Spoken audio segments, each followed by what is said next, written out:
You have 24 hours to demolish that eyesore, or we're calling the sheriff. That's what the HOA president screamed at me right before I revealed the secret that would destroy her entire world. There I was, 3 days into building my dream cabin when this woman storms onto my land with a clipboard and an attitude. Victoria Ashworth, HOA Queen Bee, demanding I tear down everything because it violates community standards. The smell of pine sap from fresh lumber mixed with her choking perfume as gravel crunched under more angry neighbors' SUVs. She's waving legal papers, threatening massive fines, acting like she owns the place. Little did she know, I had information that would flip this power game completely upside down. Information that would turn her threats into the most expensive mistake of her life. But before I tell you how one phone call legally obliterated an entire HOA, drop a comment. What would you do if neighbors tried to steal your land? And tell me where you're watching from. HOA nightmares unite us all. Let me back up and tell you how this nightmare started. My name's Brennan, 45, recently divorced electrician who inherited 5 acres of Colorado mountain paradise from my eccentric Uncle Silas. After months of courtroom hell and living in a cramped city apartment, this land felt like salvation, a place where I could build something real and maybe convince my teenage daughter Emma that her old man wasn't a complete failure. Uncle Silas was the family mystery. Disappeared into the mountains in 1980. Showed up at Christmas smelling like wood smoke and diesel fuel, always muttering about land having more secrets than trees.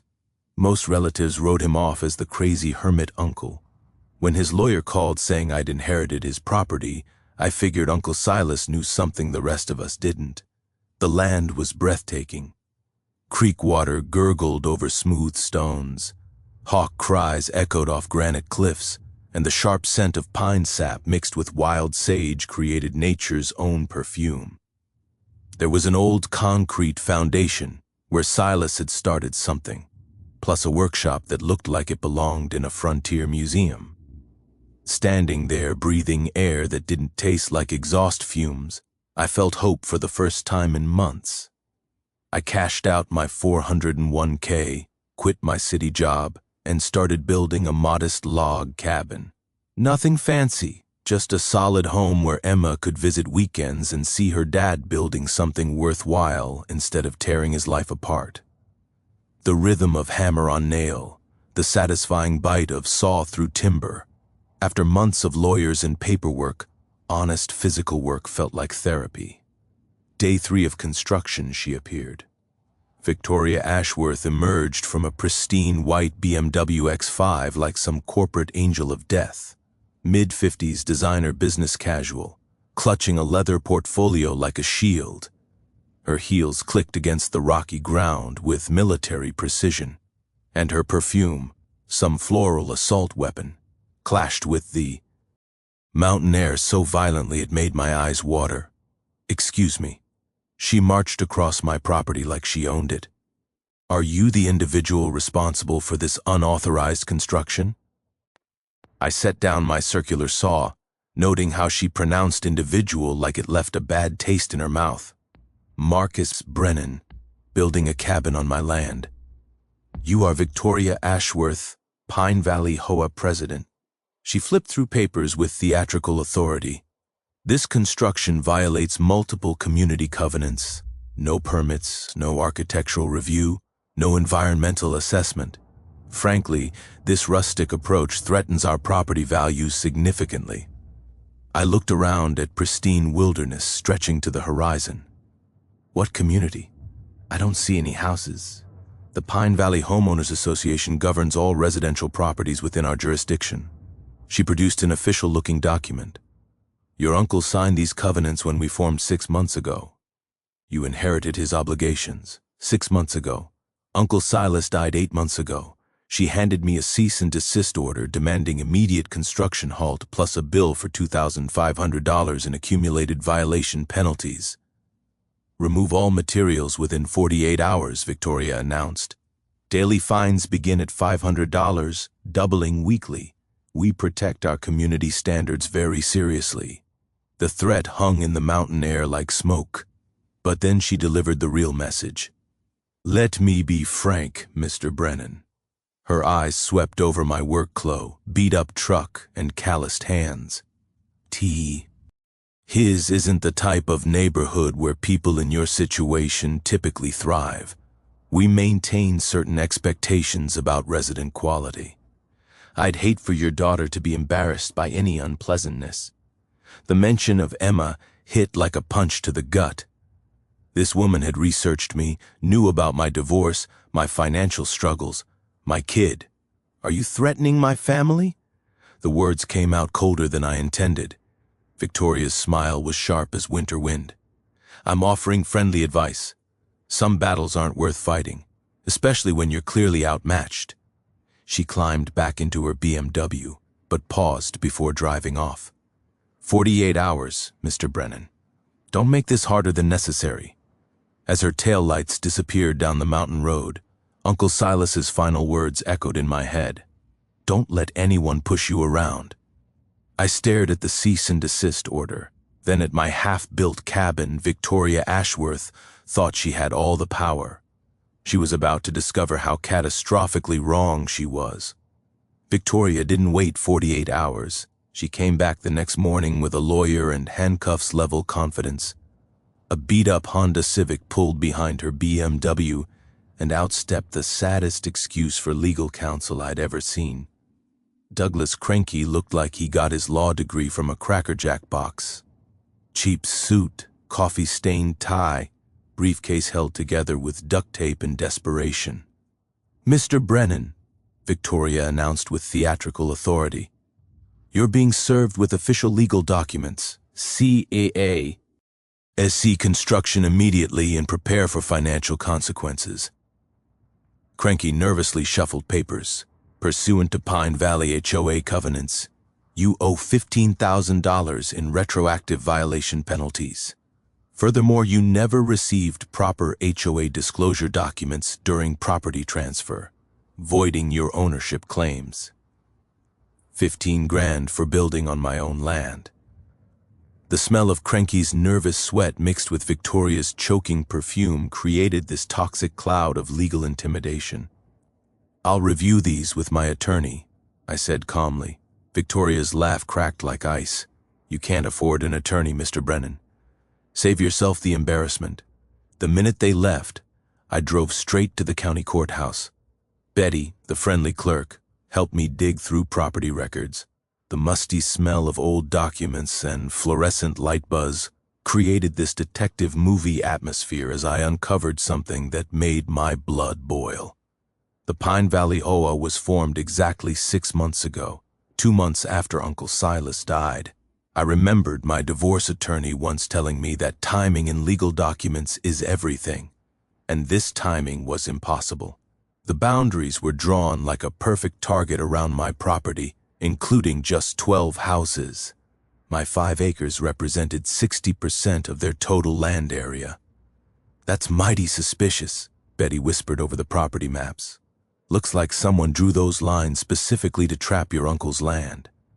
I pulled more records, and every HOA member was either Victoria's relative or WO. RKD for her husband's construction company. This wasn't community governance. It was organized crime with a clipboard.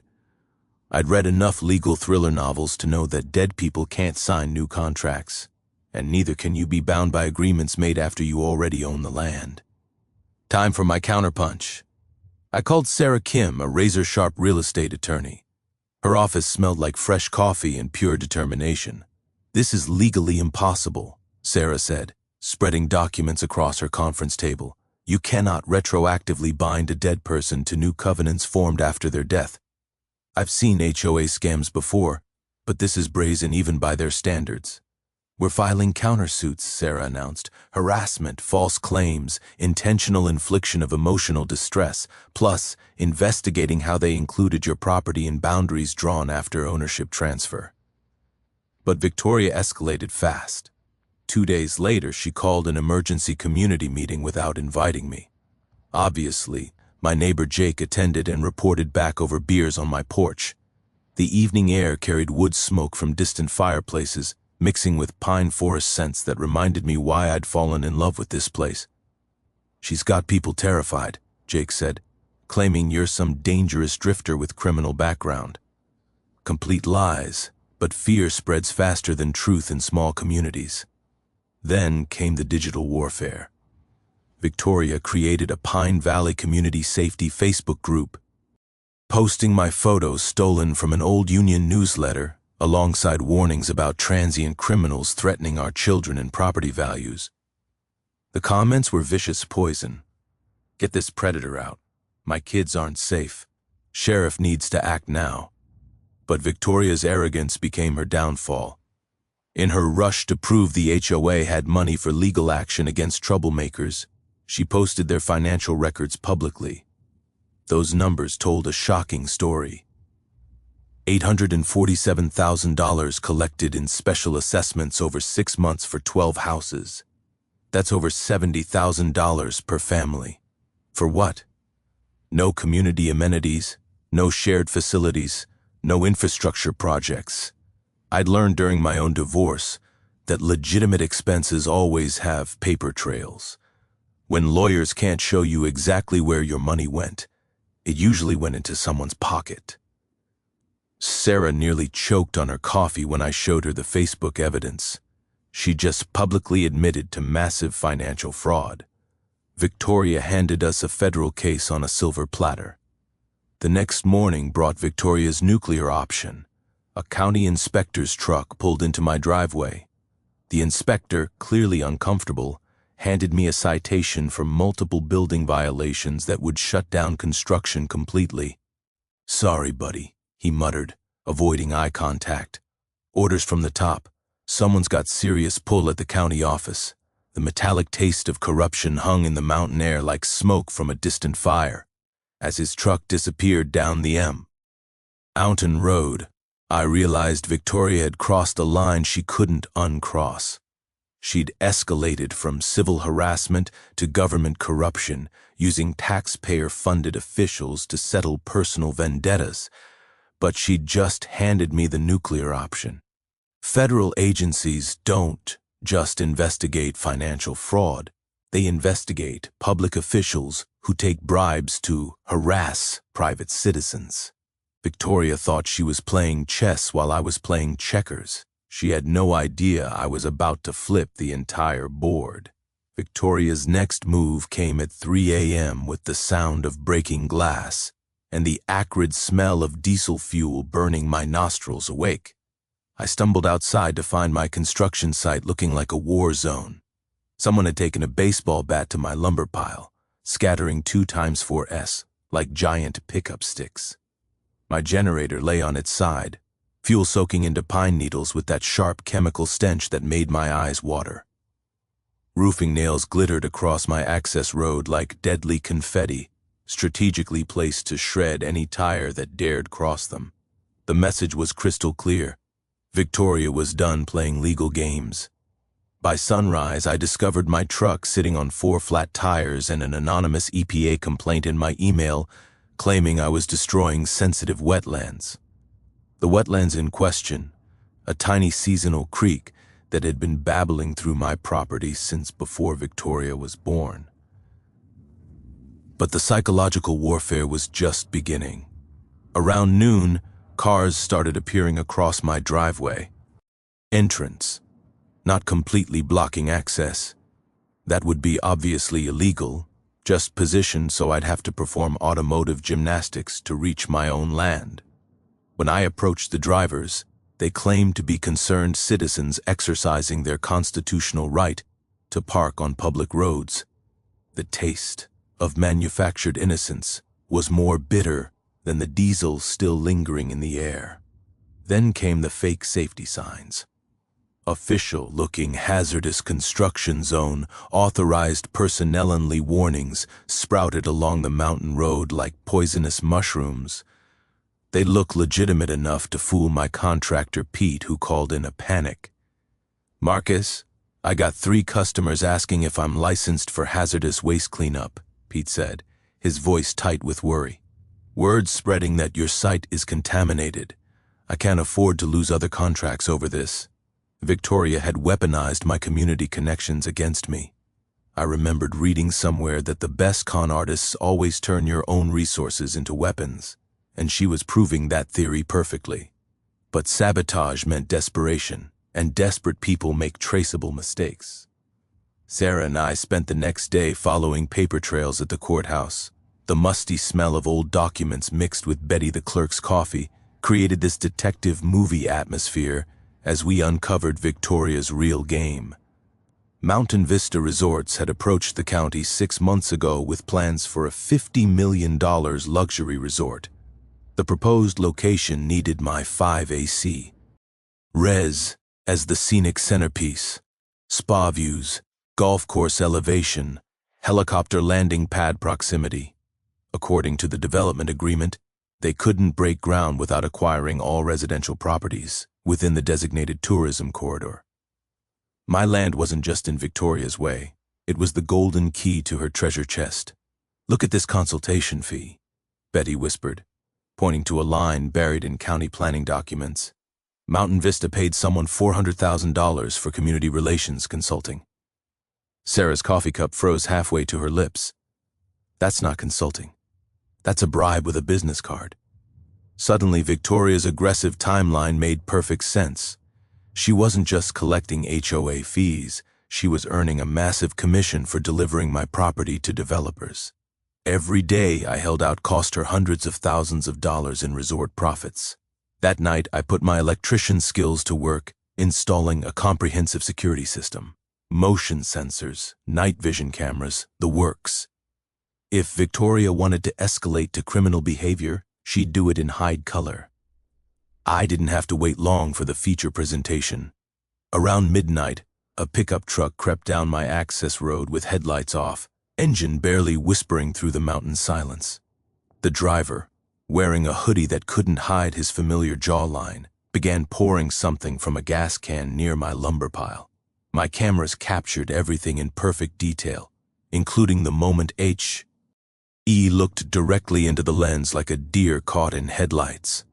Tommy Ashworth, Victoria's son, 20-something kid who'd apparently inherited his mother's talent for felony-level stupidity. The next morning brought my counterpunch. I walked into the sheriff's office with USB drives full of video evidence.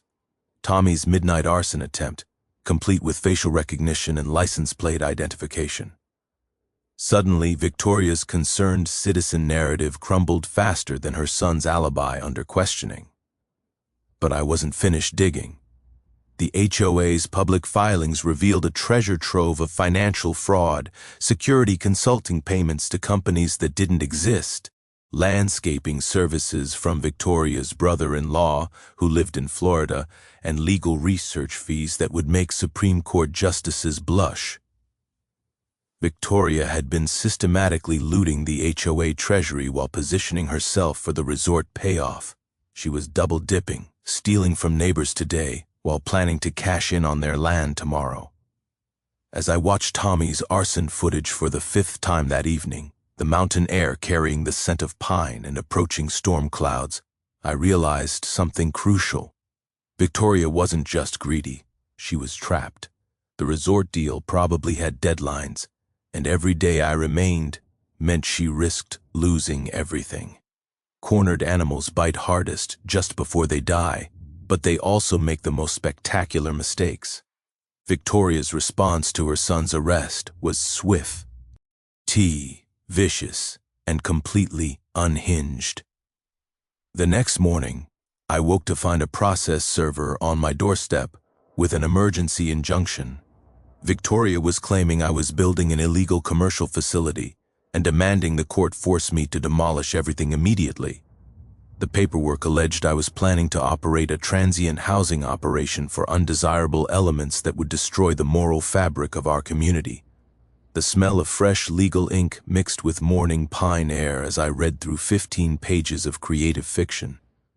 Victoria wanted $100,000 in community damages and was asking for an immediate restraining order, preventing me from entering my own property.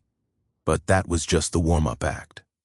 By noon, 3 county inspectors swarmed my land like locusts. Environmental compliance, building safety, septic evaluation, all writing citations for violations that didn't exist. The lead inspector, Rodriguez, kept apologizing under his breath while photographing my perfectly legal electrical work. "Sorry, man," he whispered.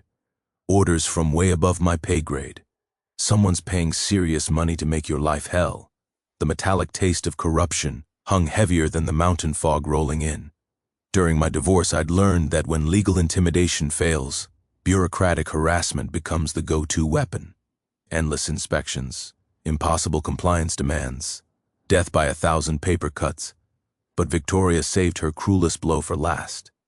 That afternoon, my ex-wife Linda called, her voice shaking with fury. "Marcus, what the hell is going on? Emma's friends are showing her Facebook posts calling you a sex offender. She's locked in a room crying, asking if her daddy is really a monster." My blood went Arctic cold. "What posts?" "Some community safety group with your photo and warnings about registered predators targeting children." Complete lies, but Emma's classmates are treating her like she's contaminated. Linda's voice cracked. "She wants to know if she's safe visiting you anymore." The thought of my 15-year-old daughter reading those lies, having friends whisper and point, made my vision blur with rage. Victoria had weaponized my own child against me, crossing every line that mattered. "It's all fabricated, Linda. I'm fighting a corrupt HOA trying to steal my land for developers." "Fix this," she snapped. "Some judges consider social media scandals harmful to minors. This could affect your custody rights." After she hung up, I sat in Uncle Silas's workshop, surrounded by the scent of old wood and motor oil, feeling 40 years of family history pressing down on me. This wasn't about property anymore. Victoria was threatening my relationship with the only person who truly mattered. But her desperation had created my opportunity. That evening, my neighbor Jake knocked with urgent news. "Marcus, Victoria's group posted another emergency alert, claiming you threatened to burn down the neighborhood. They're using a photo of you holding what looks like a weapon. Actually, your circular saw, but photographed to look menacing." The Facebook comments were a feeding frenzy. "Call SWAT, armed and dangerous. Protect our children." But Jake leaned closer with the real intelligence. 3 HOA families approached me privately. "Victoria is threatening their property assessments if they don't sign statements against you. They're terrified of her now, not you." More importantly, HOA Treasurer Beth Morrison had been asking uncomfortable questions about missing money Victoria had been dodging audit requests, while demanding more special assessments from members. "Beth found invoices for companies that don't exist," Jake whispered. "Payments for work never performed. She's demanding a full financial review, and Victoria's panicking." This gave me the counterpunch I needed. I called Sarah immediately. "Victoria's financial house of cards is collapsing. If we can force an emergency HOA audit before she destroys evidence, we've got her." "Even better," Sarah said. "False sex offender accusations are federal defamation crimes. We can file criminal charges while pursuing the financial fraud." But I wanted to hit Victoria where it really hurt, her wallet. The next morning, I drove to every business Victoria's family owned or frequented. Armed with screenshots of her false posts about me being a dangerous predator, I had very calm, factual conversations with managers about their liability for supporting defamatory campaigns against local citizens. Small mountain communities live on reputation. When the auto shop, grocery store, and hardware store all suddenly became too busy to serve the Ashworth family, word spread faster than wildfire. By afternoon, Victoria's own mother called her demanding an explanation for why the family was being shunned by local businesses. That evening, as storm clouds gathered over the mountains and rain began pattering against my cabin windows, I felt the tide finally turning. Victoria had overplayed her hand, attacking too many fronts simultaneously while her financial crimes were being exposed. but I also knew desperate criminals don't surrender quietly. They detonate everything around them. The smell of approaching rain mixed with pine sap reminded me of Uncle Silas's final words about the land having secrets. Tomorrow I would discover exactly what he meant, and Victoria Ashworth would learn that some secrets have the power to destroy entire kingdoms. The next morning I was prying up floorboards in Uncle Silas's workshop when my crowbar hit something that definitely wasn't wood. The metallic clang echoed through the dusty space like a bell announcing destiny. Beneath 40 years of accumulated sawdust and motor oil stains, I found a steel lockbox the size of a briefcase painted military green and locked with a combination that had probably been set during the Carter administration. The musty smell of old documents hit me like a wave when I finally cracked it open using Uncle Silas's birthday. The old romantic had said the day he bought this land. Inside were manila folders thick as phone books, corporate seals that felt substantial as gold coins, and enough legal paperwork to choke a courtroom. But it was the incorporation certificate on top that made my hands shake. Brennan Holdings LLC, incorporated March 15, 1998. Sole proprietor, Silas J. Brennan. My uncle hadn't just owned 5 acres of mountain paradise. He'd secretly formed a holding company 27 years ago and used it to quietly acquire something that would change everything. The next document explained how he'd pulled off the financial coup of the century. In 2010, the original developer who built the Pine Valley subdivision went bankrupt during the housing crash. While everyone else was running away from real estate, Uncle Silas stepped in like a ghost and bought up all the defaulted mortgage debt for pennies on the dollar. Not the houses, the actual land underneath them. Every single property in what would become Victoria's HOA kingdom was built on land that Uncle Silas owned through his holding company. The homeowners had been paying their mortgages faithfully for over a decade, thinking they owned their land, but legally, they were tenants. And the property management company that collected their monthly payments, it forwarded everything to Brennan Holdings LLC, which explained how a mountain hermit could afford his comfortable lifestyle.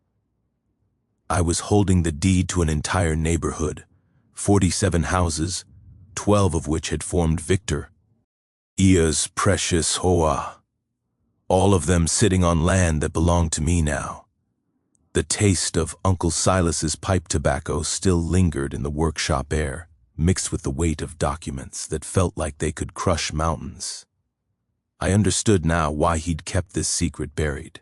Owning people's homes without them knowing is the kind of revelation that destroys families and fractures communities. But it also meant something else. Something that made my pulse hammer against my temples. Victoria Ashworth, HOA president and queen of harassment, had been collecting fees and threatening fines on land she didn't own. Her own house, the command center for her campaign of intimidation, was sitting on property where she was 3 months behind on rent. I could legally evict her with 30 days' notice. The bank records in the lockbox showed everything. Monthly rent payments flowing into Brennan Holdings accounts, property tax receipts, maintenance expenses for roads and utilities that the homeowners thought they were paying for through their HOA fees. Uncle Silas had been the invisible landlord for an entire community, collecting rent through a management company, while letting people believe they owned their land. The incorporation papers were genuine, stamped with official state seals, and notarized by attorneys whose signatures could be verified. The property deeds matched perfectly with county records. The bank accounts were real, and the money trail was clear as mountain stream water. I sat in Uncle Silas's workshop chair, surrounded by the scent of old leather and forgotten secrets, holding papers that gave me more power over Victoria Ashworth than she'd ever dreamed possible. I could evict every HOA member who'd participated in harassing me. I could sell the entire development to Mountain Vista Resorts and become a millionaire overnight. I could destroy lives the same way Victoria had tried to destroy mine, But Uncle Silas's final words echoed in the dusty air. Don't let anyone push you around. He hadn't said push back harder. He'd said don't let them push you around. There was a difference, and that difference would determine what kind of man I chose to be. The weight of Uncle Silas's secret sat on my shoulders like a lead blanket as I spread the incorporation documents across Sarah's conference table. The smell of fresh coffee mixed with the gravity of what we discovered. I wasn't just fighting an HOA anymore. I was the landlord of everyone who'd been trying to destroy me. This is legally bulletproof, Sarah said, examining the corporate seal under her desk lamp. Your uncle was meticulous, every document properly filed, every payment tracked, every legal requirement met for 27 years. She pulled out a legal pad and started sketching our options like a general planning a campaign. Plan A: reveal your landlord status immediately and negotiate HOA dissolution. Clean Simple gets Victoria off your back permanently. Plan B: selective enforcement. Terminate Lee. Says only for the harassment ringleaders. Victoria, her family, maybe 2 or 3 others. Let the innocent neighbors stay. Plan C: full nuclear option, media exposure of the entire scheme, federal investigation of HOA financial crimes, complete community upheaval. I thought about Emma reading those horrible Facebook posts, about my neighbors who'd been manipulated by Victoria's lies, about Uncle Silas choosing to keep this power secret for decades. What about Plan D? Use the leverage to build something better. Sarah's eyebrows rose. Explain. Victoria's been stealing from these people while lying about property ownership. What if we expose the financial crimes, but offer the community a way forward? Reduced rents, actual ownership opportunities. Turn this toxic HOA into something that helps families instead of destroying them. While Sarah researched legal precedents, I called my electrician buddy Jake to help with the technical preparation. We drove to his shop where the familiar smell of copper wire and electrical components reminded me that I had skills beyond legal warfare. You're really going to need this recorded, Jake said, helping me test a professional-grade audio system. When you drop this bombshell, you want every word documented for legal protection. Back in my truck, I reflected on something I'd learned during my apprenticeship years ago. The most powerful electrical systems aren't the ones that create the biggest sparks. They're the ones that deliver exactly the right amount of current to get the job done. Too little and nothing happens. Too much, and you burn down the house. This situation required precisely calibrated power.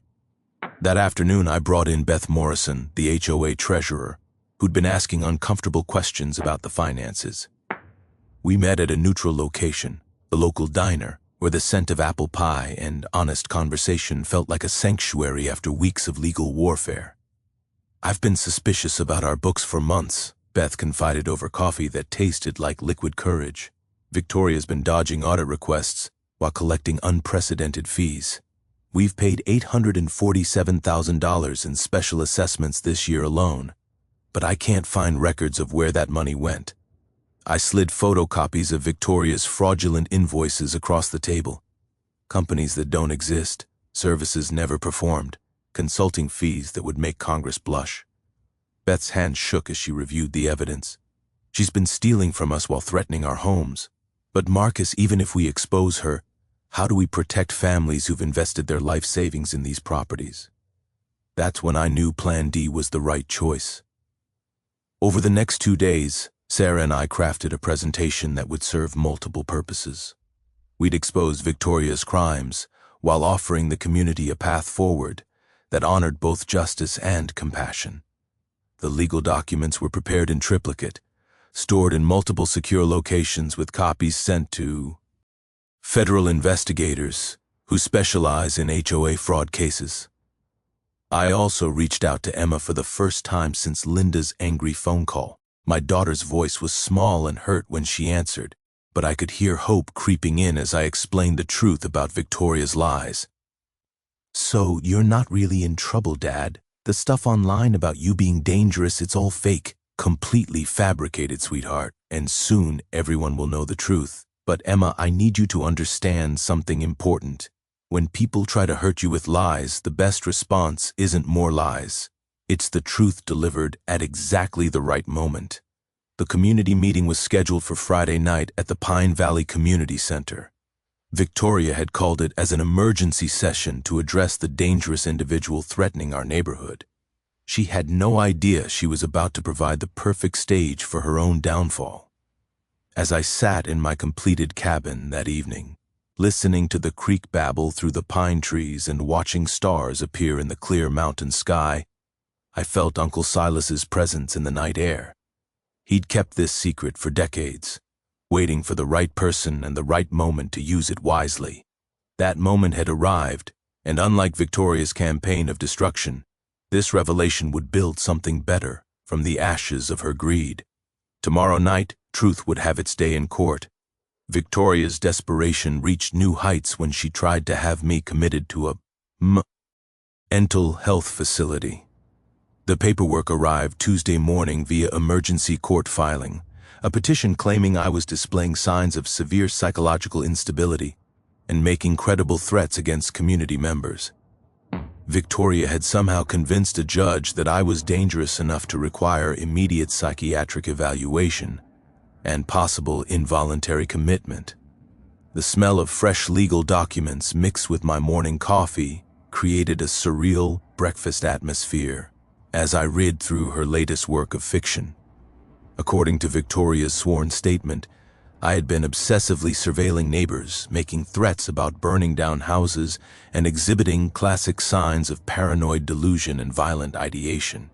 She'd even included witness statements from 3 HOA members claiming I'd approach them at night, ranting about conspiracies, and threatening to make everyone pay for what they'd done to me.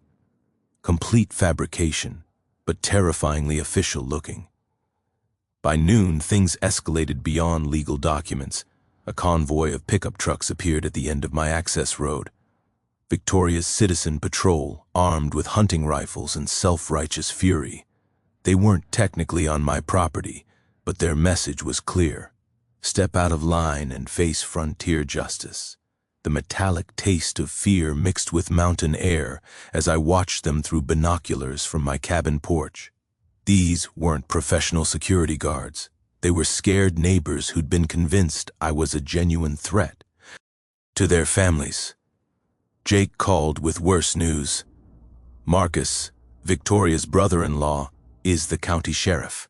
He's planning to serve that mental health warrant this afternoon with a full SWAT response. Claims you're armed and dangerous, requiring maximum force protocols. My blood went cold. During my electrician days, I'd wired the homes of guys who'd been swatted over neighbor disputes. Too many of those stories ended with body bags and accidental shootings during dynamic entries. But Victoria's overreach was also creating unexpected allies. That afternoon, Emma called crying, not from embarrassment this time, but from fury. Dad, kids at school are showing me posts claiming you're a terrorist planning to shoot up the neighborhood. This is insane. How can she just lie like this? Because desperate people do desperate things, sweetheart. But sometimes their desperation becomes their downfall. Emma's voice grew steely. She had more of her old man's fight than I'd realized. What can I do to help? I'm not letting this crazy woman destroy our family with lies. While Victoria was busy painting me as a dangerous lunatic, she was also frantically trying to cover her financial tracks. Sarah's investigator friend discovered Victoria had been making substantial cash withdrawals from HOA accounts, $127,000 in the past 2 weeks alone. The money was supposedly for enhanced security consulting and emergency legal expenses. More telling, she'd been pressuring HOA members to sign loyalty pledges, promising not to cooperate with outside investigators trying to destroy our community. 3 families had already approached Sarah quietly, terrified of Victoria, but unwilling to publicly oppose her. But Victoria's nuclear option backfired spectacularly. The mental health petition required supporting documentation from medical professionals. Victoria had submitted a psychological evaluation from Dr. Richard Petton, claiming he'd observed me displaying textbook symptoms of antisocial personality disorder with violent tendencies. Problem was, Dr. Petton had been dead for 6 months. Sarah's paralegal discovered the death certificate while verifying the evaluation's authenticity. Victoria had literally forged a psychological assessment using a deceased psychiatrist's stolen letterhead and signature stamp. That single desperate lie had just upgraded her legal troubles from civil fraud to federal document forgery, a felony carrying up to 10 years in prison. "She's completely unraveling," Sarah said, reviewing the fraudulent evaluation. "This level of criminal behavior suggests someone facing massive financial exposure. The resort deal must have deadlines she can't extend." But Victoria wasn't finished destroying herself. Thursday evening brought her final, most spectacular mistake. Frustrated by the delayed SWAT response, turns out judges get cranky about obviously forged medical documents, Victoria decided to take matters into her own hands. Security cameras caught her sneaking onto my property around midnight, carrying what appeared to be accelerant and matches. Her plan was apparently to set a small fire near my lumber pile, then call 911, claiming I was burning evidence of my criminal activities. The irony was perfect. Victoria Ashworth, who'd been calling me an arsonist for weeks, was literally attempting arson to frame me for arson. But my upgraded security system included motion-activated floodlights that turned midnight into noon the second she crossed my property line. Victoria found herself standing in my driveway holding a gas can and road flares illuminated like an actress on Broadway, with 3 different camera angles recording her every move. Her scream of surprise and rage echoed across the mountain valley loud enough to wake bears in neighboring counties. As I watched her scramble back to her BMW, I realized Victoria had just handed me the ultimate trump card. Video evidence of her attempting to commit the exact crime she'd been accusing me of planning. Tomorrow's community meeting was going to be even more interesting than I'd anticipated. Victoria's final desperate gambit came with sirens, flashing lights, and the kind of media circus that destroys lives permanently. Friday morning, I woke to the sound of helicopter rotors and the acrid smell of exhaust fumes from a dozen emergency vehicles parked across my access road. Through my cabin windows, I could see news vans, sheriff's deputies, and what looked like half the county's emergency response teams setting up a perimeter around my property. My phone was buzzing with missed calls from reporters, all asking variations of the same question. How do you respond to allegations that you're holding your neighborhood hostage with explosive devices? Explosive devices? I stepped onto my porch, holding a cup of coffee, and immediately had 6 rifle scopes trained on my chest. "Marcus Brennan," Sheriff Davidson's voice boomed through a megaphone. "You are surrounded. Come out with your hands visible." The taste of surreal terror mixed with Mount Hare, as I realized Victoria had played her nuclear card. She'd convinced law enforcement that I was some kind of domestic terrorist preparing for a violent standoff. Jake's voice crackled through my phone. "Marcus, don't move. Victoria filed reports claiming you threatened to blow up the community center during tonight's meeting. She's got photos of you handling suspicious packages and testimony from 3 witnesses. The suspicious packages, bags of concrete mix from my cabin foundation. The witnesses probably the same imaginary people who'd provided statements for her fraudulent psychological evaluation. But this time, Victoria had overestimated the gullibility of law enforcement. Sheriff Davidson approached my porch cautiously, his expression more embarrassed than aggressive. "Marcus, I know this is probably, but we got federal authorities breathing down our necks about credible terrorist threats. I need you to let us search the property so we can clear this mess up. Search away, Sheriff. But you might want to check out the security footage from last night first." I handed him the USB drive containing Victoria's midnight arson attempt. Davidson's face went through several interesting color changes as he watched our HOA president caught red-handed with accelerant and matches trying to burn down the property she'd been claiming I wanted to destroy. "Well," he muttered, "that's going to complicate her credibility significantly." While the bomb squad spent 3 hours confirming that concrete mix was in fact concrete mix, Sarah was busy filing emergency motions to have Victoria arrested for filing false police reports, attempted arson, and terrorist threat hoaxes, federal crimes that would put her away for decades. But the media circus was just getting started. By afternoon, news crews from Denver had arrived, drawn by reports of a mountain standoff with alleged domestic terrorist. Victoria, ever the opportunist, positioned herself as the heroic community leader, protecting innocent families from a dangerous extremist. Standing in front of cameras with perfect makeup and practiced tears, she painted a picture of a peaceful neighborhood terrorized by an unstable outsider with a grudge against civilization itself. "This man has threatened our children, destroyed our sense of safety, and now he's apparently prepared to commit mass violence rather than follow simple community guidelines." Victoria sobbed into the microphones. "We just want our neighborhood back." The performance was Academy Award caliber if the Academy gave awards for creative fiction, but Victoria's media strategy contained a fatal flaw. In her rush to appear sympathetic, she'd agreed to multiple live interviews without consulting lawyers, and live television doesn't allow for editing out inconvenient truths. Channel 7's investigative reporter, Maria Santos, had done her homework. During what Victoria thought would be a softball interview, Maria casually mentioned the HOA's financial irregularities.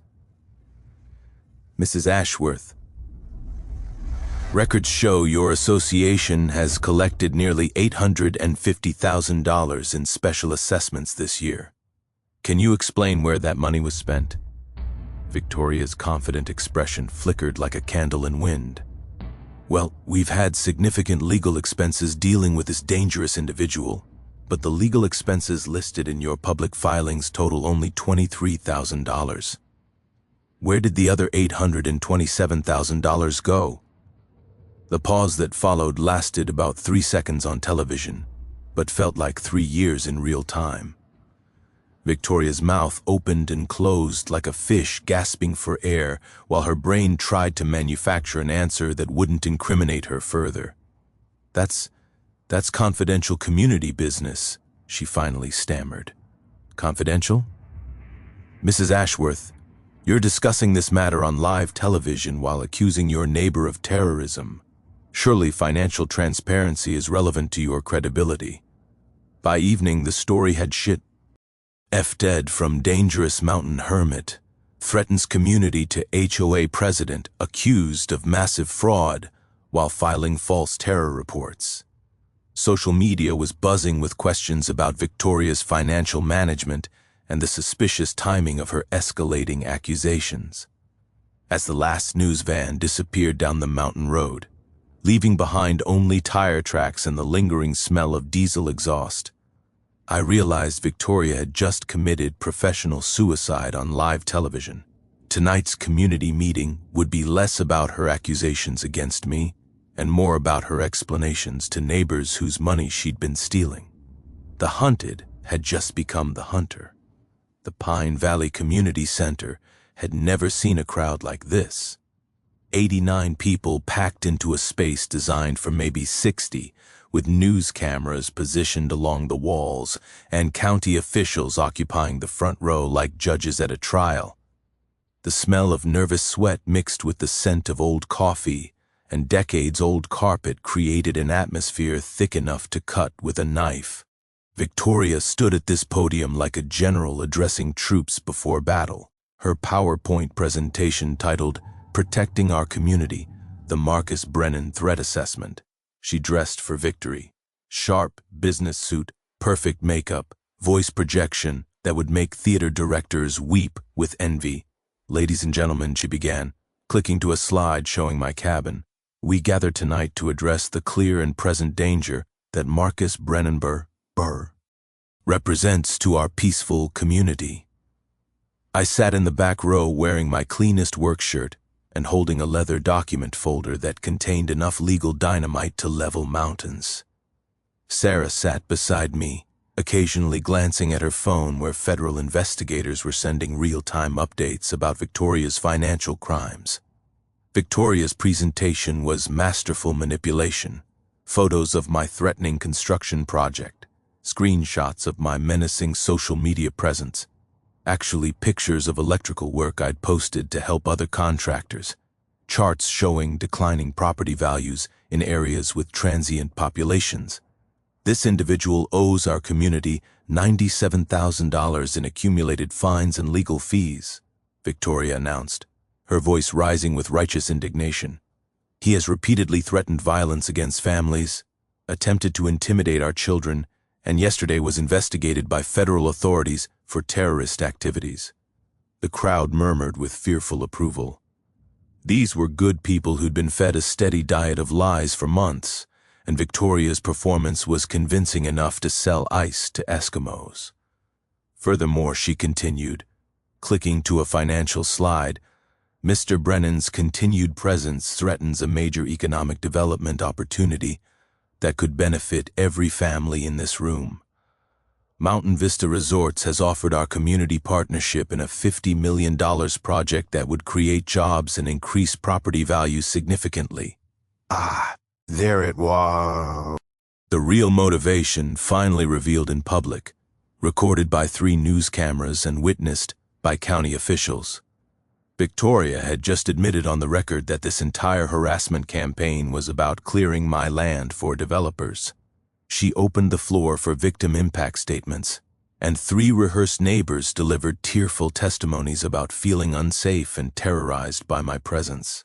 The performance was so synchronized it looked like community theater. Then Victoria made the mistake that would haunt her forever.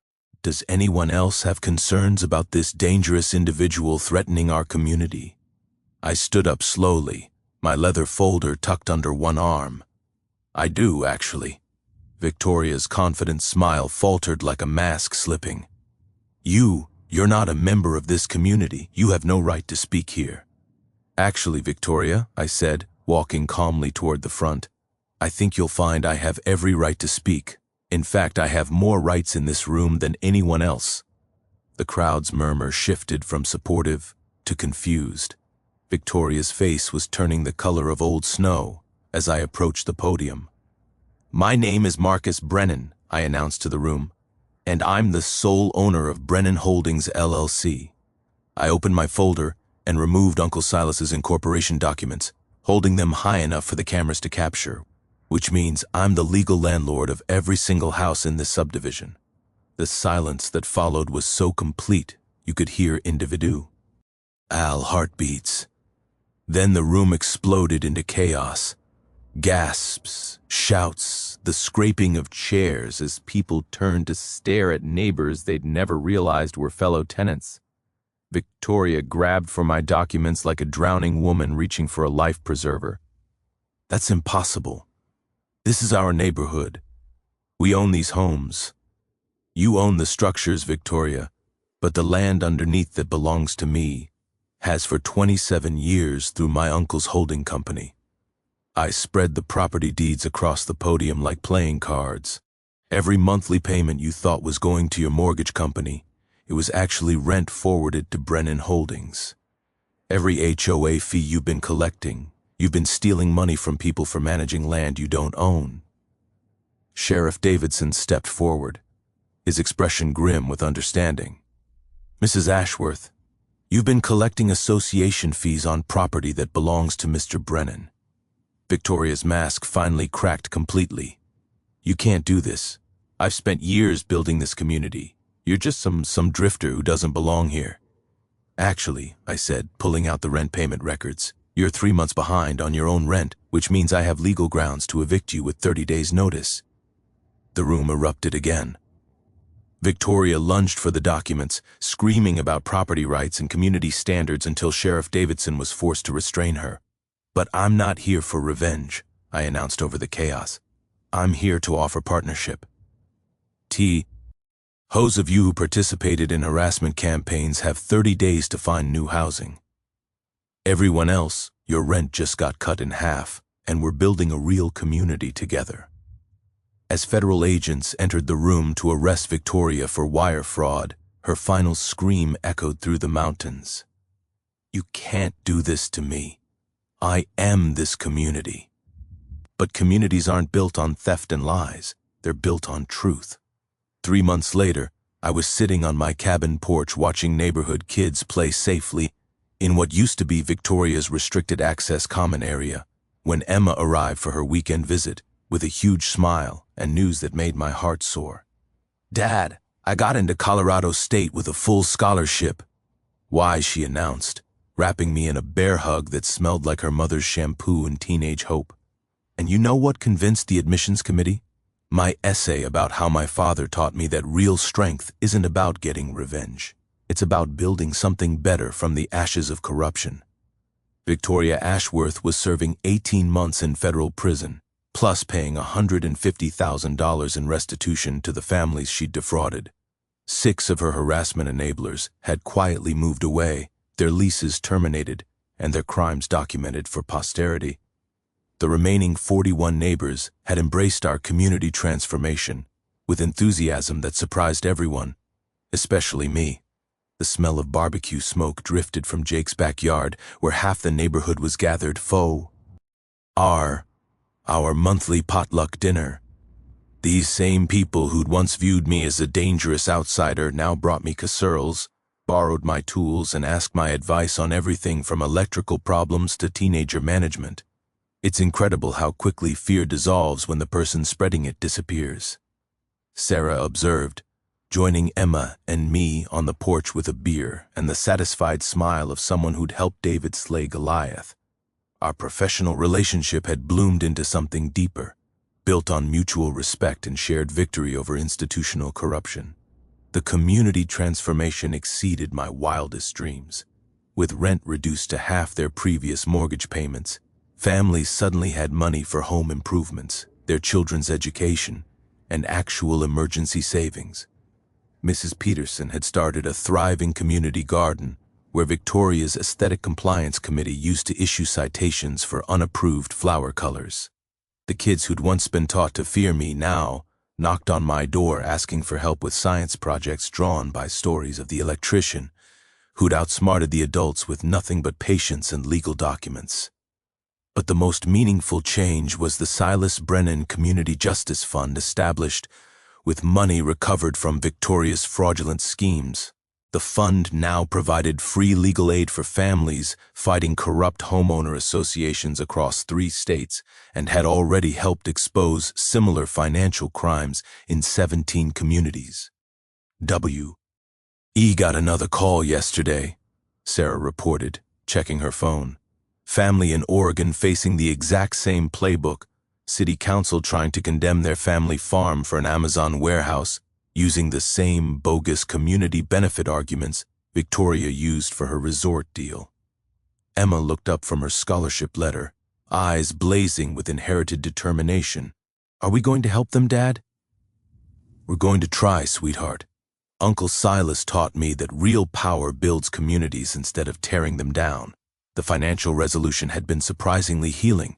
Rather than maximizing profits, I'd offered longtime residents the opportunity to purchase their land at cost with zero-interest financing through the Justice Fund. Most chose to stay and become genuine homeowners for the first time in decades, the development rights Victoria had promised to Mountain Vista Resorts. I donated them to the Colorado Conservation Trust, ensuring the surrounding wilderness would remain wild for Emma's children and their grandchildren to explore.